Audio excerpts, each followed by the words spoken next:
Avec la nouvelle version d'Illustrator CC, vous allez maintenant pouvoir manipuler les caractères de votre texte de façon séparée, et ce, comme s'il s'agissait d'objets distincts à chaque fois. Vous allez ainsi pouvoir utiliser l'outil retouche de texte, qui est une nouveauté de cette version, afin de créer des textes attractifs et originaux.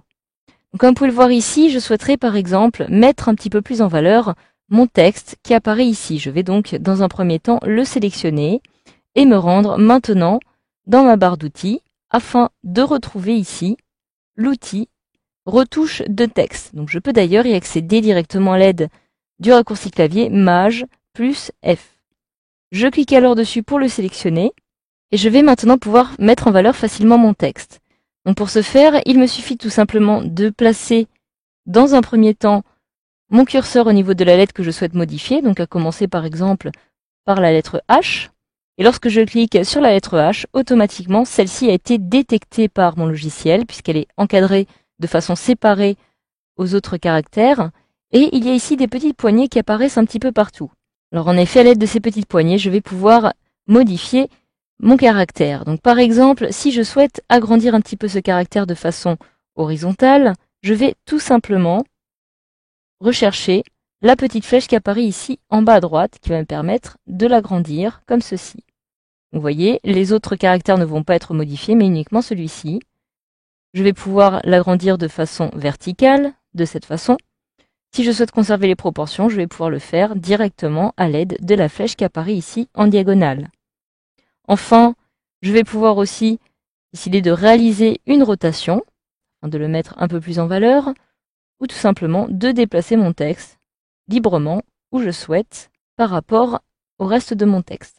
Donc voilà, une fois que cela est fait, je vais pouvoir réaliser la même chose avec d'autres caractères de mon texte, donc par exemple celui-ci, voilà. Et ce qui va être plutôt intéressant, c'est que je vais aussi pouvoir, par exemple, si je retrouve l'outil de texte normal et que je fais un retour à la ligne ici, je retrouve à nouveau mon outil de retouche de texte. Donc je double-clique ici sur la lettre E et je vais pouvoir décider de réaliser une rotation 90 à 45 degrés, un peu plus comme ceci, de façon à pouvoir faire pivoter la lettre qui apparaît ici. Vous allez aussi pouvoir travailler de façon séparée par la suite l'approche, le crénage. Voilà, tout cela va être plutôt intéressant et très simple à réaliser. Et maintenant, si je sélectionne à nouveau mon outil texte, je vais pouvoir ici définir une autre approche de mon caractère de façon à les rapprocher. Parce que comme vous pouvez le voir, la lettre L est bien loin de la lettre E. Voilà, je vais pouvoir ainsi modifier, par exemple, afin de redonner la forme de mon choix à la lettre E, de façon à ce qu'elle ne soit pas trop loin de la lettre L, comme ceci. Voilà, ce qui ne va pas vous empêcher par la suite de modifier, par exemple, l'espace qu'il y aura entre les deux mots homotiques et prenez le contrôle. Donc je peux me rendre à nouveau dans le panneau caractères et décider ici d'augmenter un petit peu plus l'interligne, comme ceci. Voilà, directement de cette façon. Voilà, donc une fois que j'ai mon mot, je vais pouvoir le déplacer, le passer où je souhaite sur mon document, comme ceci. Et sachez d'ailleurs que cela fonctionne aussi maintenant pour les formes.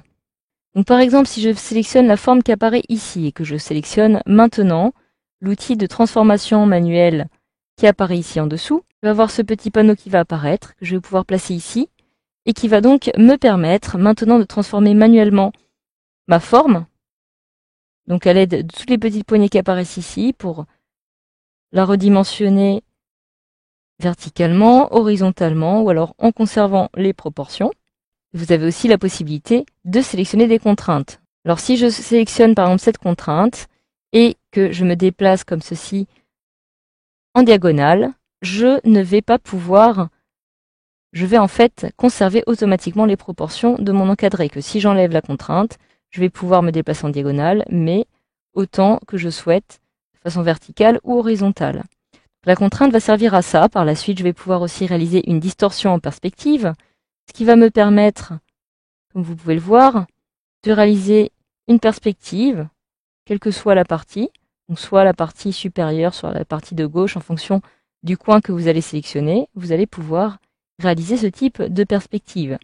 Si j'active la contrainte, voilà, vous allez pouvoir donner la forme de votre choix en perspective. Vous Vous pouvez aussi d'ailleurs décider d'activer maintenant la distorsion manuelle qui va cette fois-ci vous permettre de modifier un petit peu plus librement, comme vous pouvez le voir, votre encadré à l'aide de toutes ces options.